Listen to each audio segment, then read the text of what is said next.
I also will listen to this Hank Green interview. Apparently, this was unique and interesting, but some people were being some people said that they were annoyed by it. So let's listen Columbia to this School of here. International and Public Affairs. He co-founded the Palestinian Student Union at Columbia and was known for organizing peaceful protests. He was also known on campus as a person who was building systems for Palestinians and Israeli students to come together and actually talk with each other. Mohsen Madawi has not been accused of a crime. Instead, his status has been revoked because of his speech. And when I read about this, there was a quote in the article from one of the Israelis that Mohsen had reached out to have these dialogues. His name is Mikey Baratz, a recent graduate of Columbia with a master's in international affairs, and I thought it might be interesting to talk to Mikey Baratz, so I asked on Blue Sky if anybody could put me in touch with him, and amazingly, I got an email from his old improv. I see why people are annoyed by this already. I don't know what he's gonna say, but regardless, it's a little teacher introducing us. So here we are, Mikey, on short notice, on your vacation. Yes. Hi. Hi. Good to talk to you.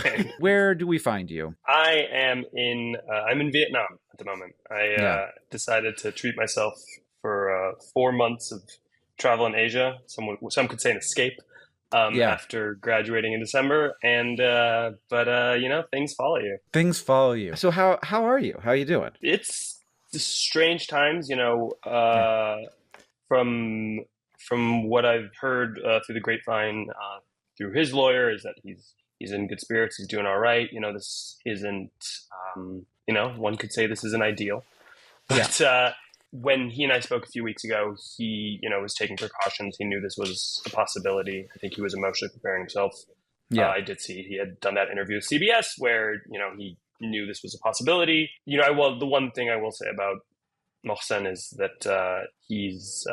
I don't know how much you know about his backstory, but he's been through hell in his life, and he's one of the most resilient human beings I've ever met. This is far from the worst thing that's happened to him. He has survived much worse. He's super resilient. He's a long-time practicing Buddhist, so I am finding comfort in knowing that he's in his strength. Did you know who Mohsen was before you became friends? No, not at all. So a little bit of background on me. So I'm originally from Israel, moved to the States when I was 12. I'm a dual citizen. And I went to Columbia to do a master's in international affairs and international security policy and conflict resolution. After October 7th, like all Israelis, was in a lot of pain. But I found that the level of dialogue on Columbia's campus in the country at large was lacking on both sides. And so I, out of curiosity, went into the encampment and was talking to people in the camp, talking to other Palestinians or also non-Palestinians just about their experience, trying to share my experience. And, as many things do at the moment, it felt kind of fruitless. And then, I mean, did it feel, I don't know that I would have had the courage to do that personally. I grew up during the Intifada in Israel. I grew up kind of in a war zone, if you will. So some people yelling things and holding up signs doesn't really. Sure.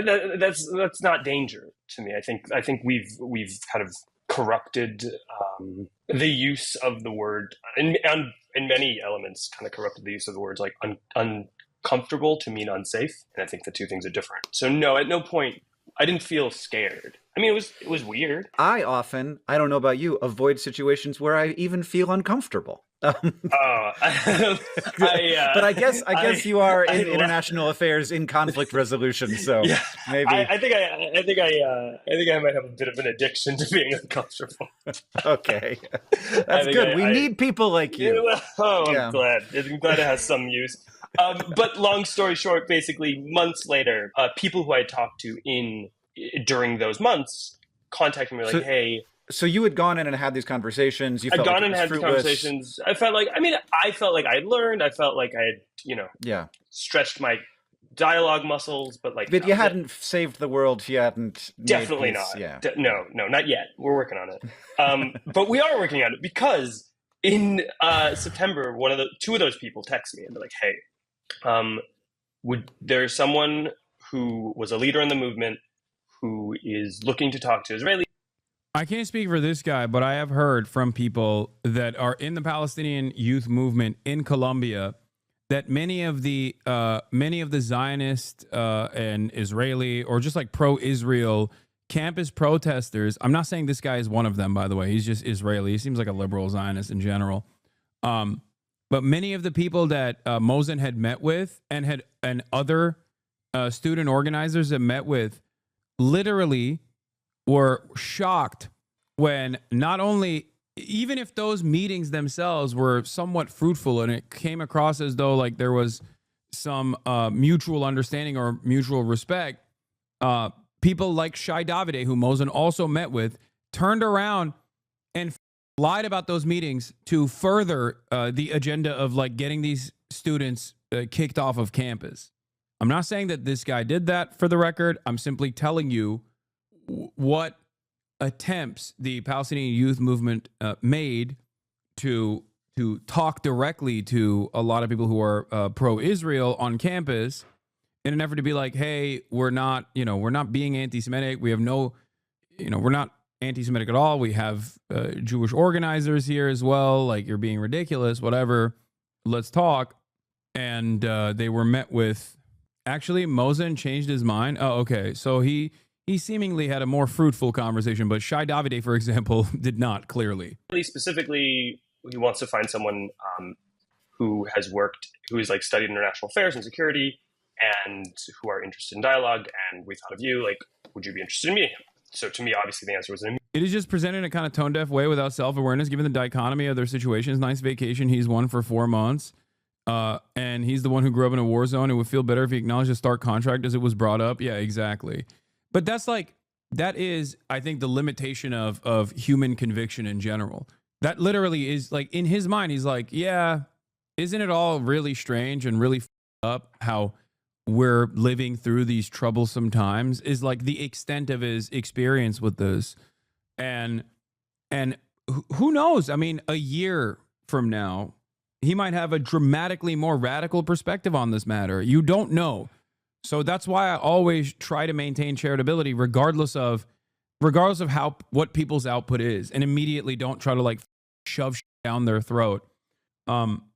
That's important. That's important to recognize. Remember, many of your many beloved friends of the show came from similar backgrounds, similar perspectives. Noah Colwyn, Simone Zimmerman. There are plenty of people who grew up with unlimited amounts of Zionist propaganda and had to work their way through that and became invaluable allies in the process. So it's something that you always have to remember when you analyze these situations. The very fact that this person had a conversation with Mosen and then he was able to alter his perspective on the matter, even though he's literally Israeli, is a good first step.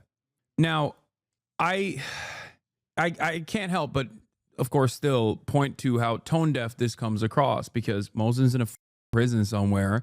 He was honeypotted by the federal government with a citizenship hearing with the express purpose of subsequent deportation and the revocation of his green card. Like, I'm almost more disappointed in Hank for having this conversation with this framework, instead of like also, I don't know, talking to like even Grant Minor, right?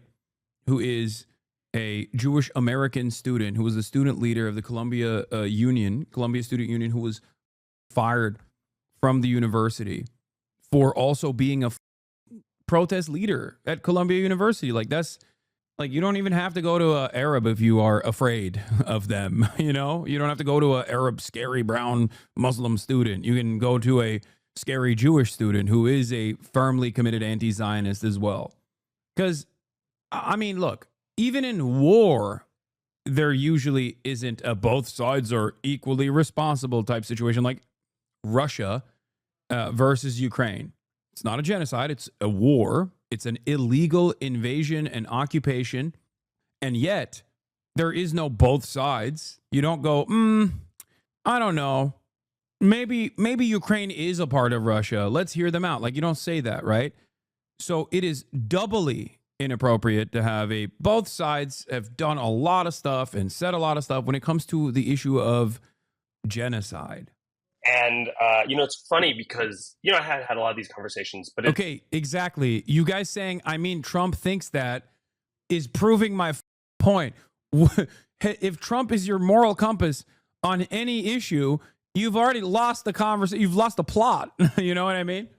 The only thing I care about in terms of like the only time I will ever let Trump guide me on any opinion is Andrew Lloyd Webber, okay? Is Phantom of the Opera, does Broadway hit in the same way that it once did? Like, that's the only issue where I'll be like, okay, you have a position of authority, you know? Ukraine is the enemy, bro, what? No, they're memeing, dude. Ukraine is the enemy of mankind, as Tim Pool once famously said. It'd never been like a date, if you will, and we like scheduled a coffee meeting and like, I'm not even saying there is no value in like talking to this guy who was convinced by Mosin. I'm not saying that at all. I'm not like, oh, why did he talk to this guy? F this guy. I'm not saying that. I'm saying like it comes across very tone deaf when you don't also feature like someone from the Palestinian encampment side in this regard. Waiting at the like grad student coffee set like cafe and waiting for him and. Are you nervous? Yeah. I'm more nervous than I was going in the camp. I was really nervous just because you don't know. And like, this is an actual person from Palestine. Like, I didn't even know his background. I just knew like, this is a like actual Palestinian. Like, how's he going to see me? Like, we like get a coffee and obviously we do the whole like, I'll pay. Oh no, I'll pay like thing, like a date. It's like it's weird man platonic. Weird man platonic international relations date. Yeah, exactly. And I have to say within 50. Later in the video, he says basically, if we as liberal American Jews can't meet Mosin halfway, who is everything we say we want in a Palestinian partner for peace, then our entire position is false. What he doesn't realize is that's exactly right, but not in the way he wants to be. But maybe this will be the watershed moment. That's also partially why I said this guy is Israeli, and he was convinced by a Palestinian person and he literally just said, as an Israeli, remember, Palestine and Palestinian. These are not words in the Israeli lexicon, chatters, which is part of the reason why I think like this person is simply a victim of propaganda. Now, you might say it's too little too late for that. There's a genocide going on, but you live in the Western world. And if you live in the United States of America, these are exactly the type of guys who you're supposed to talk to and convince. That's the reason why I showed you. Yeah, like that was what Simone Zimmerman's starting point was as well. This guy's like 3 documentaries away from talking about dismantling the Zionist entity, okay? 15 minutes, it was like we were best friends. The guy's amazing. What was your first impression? His demeanor. He is unbelievably, like, here's how I'll put it. A lot of people, like, use the lingo of, like, empathy nowadays. Sure. I think it's for good reason. It's a buzzword. People talk about being empathy, and now like he's a practicing Buddhist, and people kind of talk about these ideas. The guy lives it. The guy really, really inhabits it. And his first kind of questions to me were like, "So is your family in Israel? How are they doing?" Mm-hmm. That to me, that says everything. And I asked him, "How is your family doing?" And that was this moment of like, all right, there's going to be something here. I'm not sure how many people have seen like his interviews with 60 Minutes or whatnot, and he talks about like love and this, and he means it. I want to get into the where that led to, but I imagine that there's times where there's tension, there's disagreement, that like rhetorical tension, or even just like facts on the ground tension. How do you? Every single time with Mohsen where I have been nervous to bring something up, I have, and his response is incredible. So like, within the first time we met, we had a conversation about like this idea of something he wanted to start, which we'll get to, and the question of BDS, which is boycott, divestment, and sanctions. And this is a kind of, for a lot of Jews and Israelis, it's seen as a kind of something like, if you support it, it's a non-starter. I don't necessarily view it with such, I think there's more space and nuance to talk about that. But, when we're meeting, and it was the first time and we're getting to know each other, and he brings up BDS as his, like, that's the first goal. And I was like, I don't know, man. Like, if you do that, you're going to, like, you want to build something, you make that your cornerstone, you're going to lose people. And what was amazing to me is we like talked probably like 15 minutes about it and really go in and explain the dynamics and the politics. And he's like, but also, aside from this, also showing that it's never asked to a Palestinian, but the very idea of how you speak to those people and it matters also show the significance it has on them. Yeah. I think, and I'm being very sincere when I say this, if I didn't present the issue in the way that I did, I would not be able to convince many Americans who are completely blind to the realities. Okay? If I didn't approach this from a position of empathy, even to those who are on the wrong side of this argument in the midst of a genocide, I would not be able to convince Americans, dude. I recognize the sheer cruelty and the sheer ignorance of many people living in the Western world. I recognize the ignorance and the cruelty of many people living in Israel. My goal is to try and change their minds as well. This conversation isn't, and it's interesting because like, it's something that I say all the time. Like, when I'm talking about trans issues, I'm not talking to trans people. I'm talking to transphobes. When I talk about Israel-Palestine, I'm not talking to Palestinians. I'm talking to people who are either A, oblivious, or B, already have convictions on the matter. Wouldn't it be better to post still angry YouTube videos from Argentina? Okay, it's fine. Everyone plays a different role in this process, okay? Everyone plays a different role in this process. But that's my goal. My goal always is to try to reach people where they're at and to convince them that the way they see certain issues is just wrong. And I understand those who stress. Sorry, Kaya is like crawling towards the door. Has there ever been a time where the Israeli-Palestinian conflict hasn't been as bad? Does there need to be a whole leadership change before any real change can happen regarding this conflict?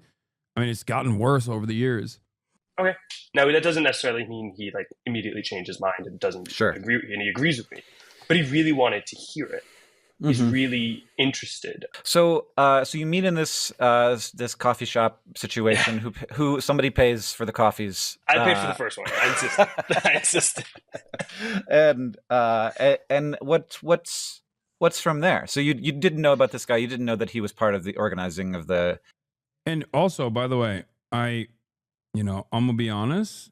Maybe I'll change my mind on him. Maybe he is a asshole. I don't know. Like, I'm not saying that he's not, for the record, but I'm not saying he's evil across the board.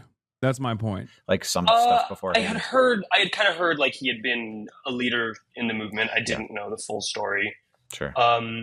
What's next? So the next one is, so the idea was how we want to build a community of Israelis and Palestinians, and specifically Israelis and Palestinians, not like Jewish supporters, not like other supporters of the movement, like really like the people who have the firsthand experience of the stakes in this conflict, bring them together to I think first and foremost, to show that in this time where people are just screaming past each other, like there are those of us who want to solve this. And the idea was start small and grow and grow and grow until we could have like a broader movement and create a different narrative, pressure, decision makers. And it's funny because I'm not an activist type. What do you say? I was just never. I was always.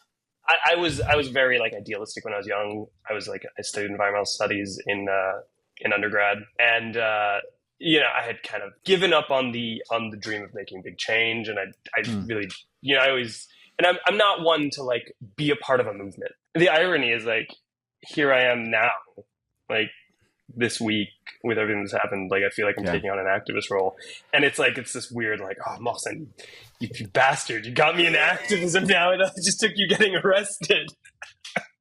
All it took was you doing, from what I can tell, nothing.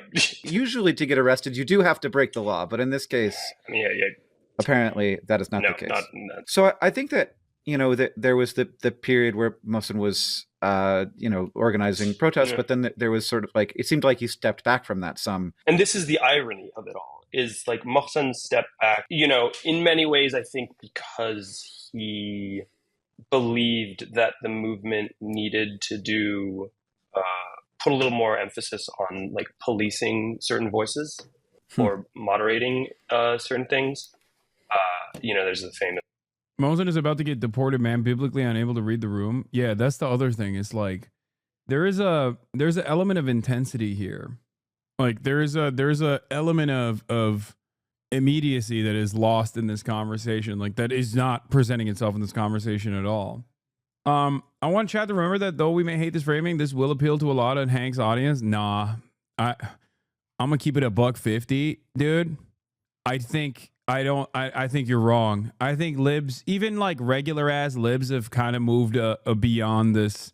Like, let's sing kumbaya in the situation. You know what I mean?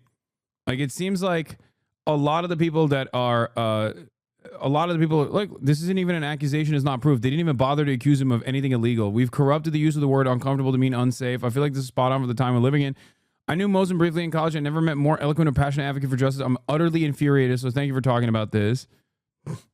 Like, most people are just dialed in on like, they're not going to criticize Hank for this, but most people are focusing on the more important part of this conversation. What's, like, ironically not really mentioned in this conversation thus far, which is the unjustifiable deportation of Mosin. You know, their support for Palestinians is conditional, requires them to be perfect, and even if they are, they don't actually support it. If he's against BDS of passive action, he won't be for anything else because he that actually frees Palestine.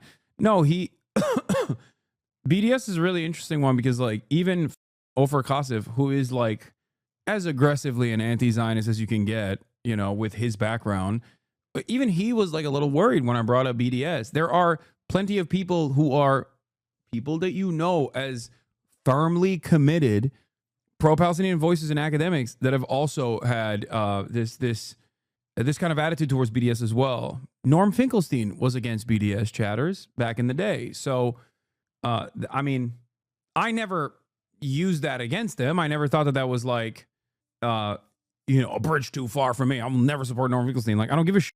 Okay? They're wrong, but being critical of tactics ain't really the same as what this guy's doing. He's saying it. If you're for BDS, you've lost me. That's conditioning opposition to genocide. No, I'm. Oh my God, you're misunderstanding my point. I'm saying that is an unconditionally wrong position to have. You have to explain why. It's mainly a cultural boycott that they have an issue with. Yeah. A lot of Israelis especially freak out about BDS because they think it's like across the board anything Israel related, which is ironic because Israel's actions is already creating an organic BDS against Israel anyway. So they're missing the forest for the trees. But this was what happened with the South African apartheid as well. This literally happened with the South African apartheid. Like, it became impossible to avoid and so immoral. It became so unimaginably immoral that, you know, organically people were saying the things that they should be saying against Israel right now, but against apartheid South Africa back then. You have Joe Biden talking about how unconscionable South Africa's practices were.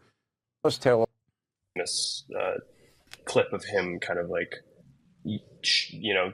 subduing, like suppressing like someone who's screaming anti-Semitic stuff, and him saying like, this doesn't represent us. And I think my understanding is he felt that the movement had become a little bit, or always, I don't know, like was too lax in that, which is funny, right? That was my biggest critique of it. Like, as an Israeli who does want to find peace, I would talk to people in the movement and say, like, I would love to join your cause of like a ceasefire. I would love to join your cause of, an end to the occupation. But I can't, because there are people within your movement who are actively justifying my potential. I'm sorry, but I don't think Hank Green is equipped enough to have this conversation. I can't believe I'm saying this. I don't want to be the friend who's too woke here, but it is, like that right there is you got to put some pushback on that. You got to put that message right there has some seasoning to it, like that's crazy. It's like if two white guys were having a convo about Black Lives Matter. It's exactly the same, actually. Like that right there is always going to have a point where your blind your privileged blind spot is going to get in the way of you making a fair assessment. He needs to fight back for sure. Sometimes science makes us the neutral. No, I don't think this has anything to do with him trying to maintain a veneer of objectivity. I think he just doesn't know any better. He doesn't know any better. Like, Eyes on the prize, guys. A question that I used to ask people all the time, which I don't really ask anymore because people have already made up their minds on what is and what isn't happening in Gaza. But like, what was the first entry point that made you really reconsider your stance on this issue? It most likely was in the aftermath of October 7 when I kept asking people the question, do you agree with the assessment made by numerous human rights organizations, including the Israeli Human Rights Organization of B'Tselem, that Israel is an apartheid state? This was before the genocide application was before the genocide court case had come out as well. I mean, I still maintain the position that it was a genocide then as well. But the question I kept asking people was, do you believe that Israel's an apartheid state? Because if you believe Israel's an apartheid state, a lot of the counter arguments kind of fall apart.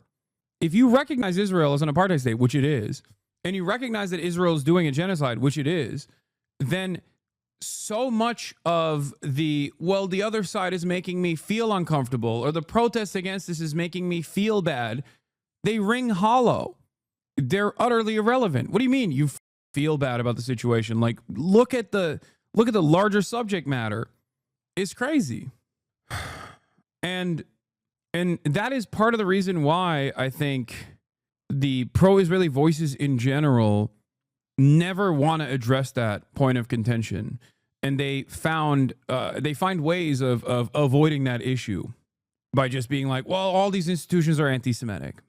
The UN is Hamas. Everyone is Hamas. You know? It's just, I don't know. Because it's a thing that's happening over there, a lot of Americans are just like kind of out of touch with how to talk about these sorts of issues. I think a more productive conversation to be had here is not only to talk to this person, because I think there's value in talking to a person like this, but also to talk to someone on the other side of this issue as well and hear them out too. A guy like Mosen would be perfect, except he's in prison right now, you know? Death. And I think Mohsen felt similarly that like the movement wasn't doing a good job policing itself. So he then, I think... I don't agree with that. I've been in this game for quite a while, and let me tell you, okay? As someone who has gone to liberal protests, radical leftist protests, someone who has participated in demonstrations, someone who's spoken at protests, let me tell you something, okay? The student encampments were some of the most airtight, some of the most perfect protests I have ever seen in my entire life. I doubt that Mosen was like, oh yeah, it's too lax. I doubt that. 100%. And this is before we have a hard conversation, which is that, of course, there are going to be people who are not even there to like make the protest look bad, but truly have views that you might consider to be unconscionable. Okay? That still doesn't stray away from the overarching message here. Hyper focusing on an outlier to present the entire student encampments as anti-Semitic is completely unacceptable. Okay? And that kind of, don't you think there is no redeeming Zionism now that it's been used for genocide? Isn't that the conclusion humanity will eventually arrive at? That, or it's going to be like America. But yeah, I don't think that there is a redeeming of Zionism. I think Zionism is irredeemable. It is a fascist ideology, of course. But you have to remember, one thing that I always repeat here over and over again is that half of the suburbs are comprised of Hitlerites. Are we supposed to not talk to them and change their minds as well? Here in America, KKKA, I'm not a Maoist third worldist, all right? I live here. And my goal is to try to convince as many people as I possibly can to not have these sorts of reactionary opinions. Do you see what I'm saying? Like, yeah, in your suburb, maybe. Okay, big dog. He's like, nah, me and the Maoist collective in my suburb, we're saying glory to the martyrs. Oh man. Transitioned and took some time to think, all right, what's next? And so he decided that he wanted to start this middle path. And so he did spend a lot of time talking to Jewish people, Jewish like leaders and academics, talking to Israelis. And I think also like, I have the $1 million question. Do you meet people where they are and get them to your position on Israel? I don't know, chatter. Look alive. You are quite literally surrounded by tens of thousands of people that probably did not have my position on Israel before coming here. So, yes, the answer is yes. I do it all the time. I do it on a daily basis. And it's not just for Israel either. This process of de-radicalization takes place for every issue that I care about, every issue that I speak on, whether it be unwinding the white nativist arguments that people present when talking about immigrants, or whether it be the transphobic arguments that people make about trans people. This is all I do. This is all I do. And it's the same shit with Israel too. Spent a lot of time like trying to learn more. He had already done a lot of work, but like continuing to learn about the Israeli and Jewish experience. Currently, you know, my friend died on 10/7, and your commentary is a huge part of my awakening on the subject, despite the anger and sadness I felt and still feel over what happened. I mean, this is what I mean, dude. You got dudes in here like this. What are you supposed to do? What more can I do? This is why I'm me banned and deplatformed. I'm not Clandis Owens, okay? Just an FYI, I came back to you like right after October 7th to get some direction. I know many people left, but I came back into the fold. Thank you for giving me direction and redoubling my efforts. I was one of those lib left types that was hesitant to worry too much about Israel in a problem state because pre-October 7, that was too linked into right-wing anti-Semitic public anti-Semitism in public discourse with the genocide. They lost that veil of protection. Yeah, that's the other thing. For many people in progressive circles, like progressive except for Israel, okay, was the common position. That's why there's a term for it, you know? Pass the car, bro. I'm finna get geeked. Have a singular fun day on this broadcast possible challenge. Isn't supporting Candace pragmatic to stop Israel even if you don't support her anti-Semitic stance? No. She doesn't give a about Palestinians, dude. What are you talking about? She's just using Palestinians as a talking point to advance her nefarious agenda of anti-Semitism. So no, it don't work that way. The reality of the matter is these people that don't give a shit about Palestinian emancipation will drop that act the moment that enough people are anti-Semitic. They'll just be like, yeah, the Palestinians too. It's not a pragmatic stance that you're taking in this regard. It is actually a very dangerous thing that is taking place. Ironic because you know who else thinks that it is pragmatic to allow Candace Owens to continue doing what she's doing? Israel. If the only voices in the United States of America that get a lot of mileage on the issue of Palestine are Dan Bilzerian, Candace Owens, Andrew Tate, Fresh and Fit, like guys and ladies who are overtly anti-Semitic, then that plays a major role in the Hasbara efforts for Jews living in the Western world, for the record. It also happens to be, ironically enough, a short-term gamble that will blow up in the face of many people who are pro-Israel, both of Jewish background and not. You know, the people on the left are using Palestine as a way to make more money. It's just funny to... Why do you label any conservative as pro-Palestine anti-Semitic? I don't think Dave Smith is anti-Semitic. I don't think every conservative that is pro-Palestinian across the board is anti-Semitic. I think Dan Bilzerian is. That's different. And it's not because of the fact that they're conservative and pro-Palestine. It's because of what they've said. I care about what they say. Like, the example I will use is the shit that they say about, like, the Talmud or whatever. You know what I mean? Like, the moment that someone talks about, like, a Talmudic thought or whatever, Dave Smith is barely conservative, to be honest, but yeah, what the fuck he's a libertarian. What? My immediate inclination for a conservative person who's pro-Palestine is maybe jokingly, I'm like, that's a little weird, right? But my immediate assumption is not always going to be that they are definitely anti-Semitic. It's after I hear what they have to say that I make up my mind on it. That Khan dude is pretty conservative, pro-Palestine, and not a complete monster. Man.